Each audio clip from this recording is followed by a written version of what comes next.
اب تو ویسے ڈسکو نعتیں چل رہی ہیں. ایک بچہ جمورہ ساتھ میں ہوتا ہے، اس کو اشارہ ہوتا ہے ہاں بھائی چلو اللہ کے نام کو ڈھولکی کی طرح استعمال کرو، اور وہ اور ہم کہتے ہیں اب مزہ آیا، واہ بھائی واہ واہ واہ، بڑا جھومتے ہیں، محفل میں جان پڑ جاتی. اس سے پہلے مزہ نہیں آ رہا تھا، معاذ اللہ معاذ اللہ، میں نے یہاں تک جملہ سنا ہے، پہلے مزہ نہیں آ رہا، اب آیا مزہ.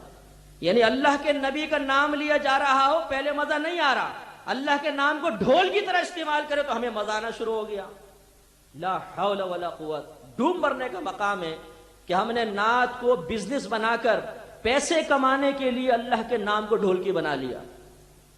اور میں معذرت کے ساتھ ان منتظمین کو بھی میں عرض کرتا ہوں کہ آپ نے ان کس قسم کے نعت خوانوں کی حوصلہ افزائی کر کے اس معاشرے میں ایک بڑے بگاڑ کو جنم دیا ہے. آج کل المیہ یہ ہے کہ ایک تو علم دین سے دور، علماء کی تعظیم کم، اور اب ہمارے بعض بیچارے نادان نعت خواں علماء کے خلاف زہر اگلتے ہیں عوام کے اندر بیٹھ کر. کس وجہ سے؟ علماء نے منع کیا کہ اللہ کے نام کو ڈھولکی کی طرح استعمال مت کرو. یہ بے ادبی ہے. انانیت نے زور پکڑا. ہونا تو یہ چاہیے تھا کہ کہتے کہ ٹھیک ہے جی آپ حکم دیتے ہیں، آمنا صدقنا، ہم تو ثواب کے لیے کر رہے تھے، آپ منع کرتے چھوڑ دیتے ہیں. نہیں، آدھا آدھا گھنٹہ پونا پونا گھنٹہ نعتیہ محفل میں عوام کو علماء کے خلاف بھڑکایا جا رہا ہے. یہ علماء کیا جانے جی، ایسی فتوے دیتے رہتے ہیں. ہمارے پاس بھی تو فتویٰ ہے. اگر آپ کے پاس جواز کا فتویٰ آ بھی گیا کہیں سے بالفرض، تو آپ شرعی اصول یہ ہوتا ہے کہ جس طرف علماء کی زیادہ تعداد ہوگی فتویٰ وہ چلے گا، دوسرا فتویٰ ریجیکٹ. اب اس مفتی کا فتویٰ نہیں چلے گا.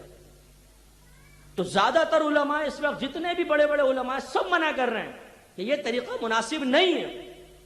اب دیکھیے لوگ قرآن سے دور، حدیث سے دور، علماء سے آپ دور کر رہے ہیں، قوم کہاں جائے گی؟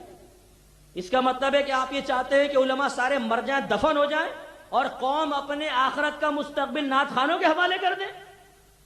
جو نعت خواں غیر عالم ہے اسے خود تمیز نہیں ہے کہ کس طریقے سے مجھے بیان کرنا چاہیے. حدیثوں کی غلط شرح، غلط مفہوم، جھوٹی وضع کردہ حدیثیں سنا سنا کے عوام کے اندر جوش پیدا کرنا، سب غلط.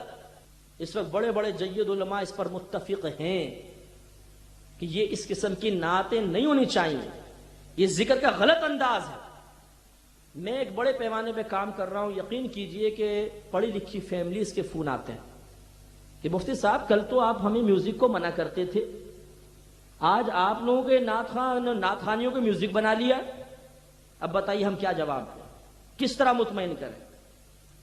یہ قوم ہماری بات ماننے کے لیے تیار نہیں. اب ہم کہتے ہیں کہ ہم نے سمجھایا، بولتے ہیں آپ نے کیسا سمجھایا، آپ کی بات کیوں نہیں مانتے یہ لوگ؟ کیا جواب دیں بتائیے؟ لوگ بدزن ہو رہے ہیں. یاد رکھیے اس قسم کے ذکر کی جو نعتیں ہیں نا، یہ نچلی سطح کی عوام پسند کرتی ہے، پڑھا لکھا طبقہ بالکل پسند نہیں کرتا. کبھی ہمارے کراچی میں آئیے، کوئی پڑھی لکھی فیملی آپ کو کیسٹ لگاتی ہوئی نظر نہیں آئے گی. چل بھی رہا ہوگا کہیں گے بند کر دو اس کو. یہ کیا ہے؟ نبی کی نعت کا تقدس ہی ختم ہو گیا. اور میں معذرت کے ساتھ، کاش یہ پیغام نعت خوانوں تک پہنچے. میں آپ سے دیانتداری کے ساتھ سوال کرتا ہوں، اگر یہ کوئی بڑی محترم شخصیت، بڑے عالم دین، کوئی بڑے پیر صاحب مشیخ تشریف فرما ہوں اور آپ کو نعت پڑھنے کا موقع ملے تو کیا ان کے سامنے بھی ذکر کریں گے؟ میں نے دیکھا بولتے نہیں ابھی نہیں، حضرت بیٹھے ہوئے. تو جب ایک حضرت کا ادب کر کے آپ ذکر کو روک رہے ہیں، کیوں؟ اس لیے کہ آپ کم از کم اتنا تسلیم کرتے ہیں کہ یار بزرگ کے سامنے ایسا نہیں ہونا چاہیے. تو یہ محفل کس کے لیے کر رہے ہیں؟ اللہ اس کے رسول کے لیے کر رہے ہیں نہیں کر رہے؟ کیا اللہ کے نبی آپ کی آواز سن رہے نہیں سن رہے؟ ایک شیخ کا آپ ادب کر کے کہتے ہیں بھی ذکر مت کرو، شیخ صاحب بیٹھے ہوئے ہیں، تو اللہ کے نبی کا کوئی ادب آپ کے ذہن میں نہیں ہے. اس کا مطلب ہے کہ آپ یہ ذکر کی محفل صرف پبلک کے لیے کر رہے ہیں، نہ اللہ کی پرواہ نہ رسول کی پرواہ.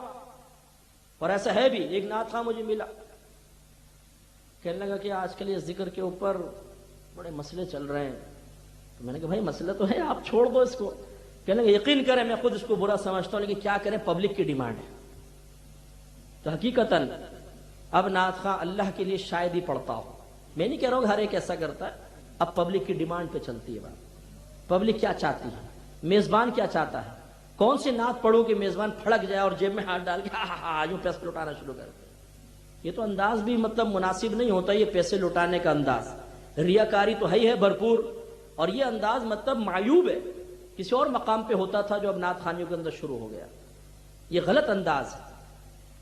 اگر آپ کو کسی کی خدمت کرنی ہے ایک لفافے میں ڈالیے, جب نعت خواں جا رہا ہو اس کے ہاتھ میں جیب میں پکڑا دیں تاکہ بیچارے کی عزت بھی رہے اور اس کے دل میں لالچ بھی پیدا نہ ہو. ورنہ جہاں آپ نے پھینکا, یہ قائد اعظم صاحب یوں آئے اور نعت خواں کہتا ہے یار اس شعر کو 3 دفعہ پڑھو 100 کا نوٹ آیا ہے. وہ بیچارہ اس کو پڑھتا جائے گا پڑھتا جائے گا پڑھتا جائے گا, او ادھر سے نوٹ ادھر سے نوٹ, واہ کافی ٹیڑھی آنکھ سے دیکھے گا, ہاں کافی ہوگا ٹھیک ہے.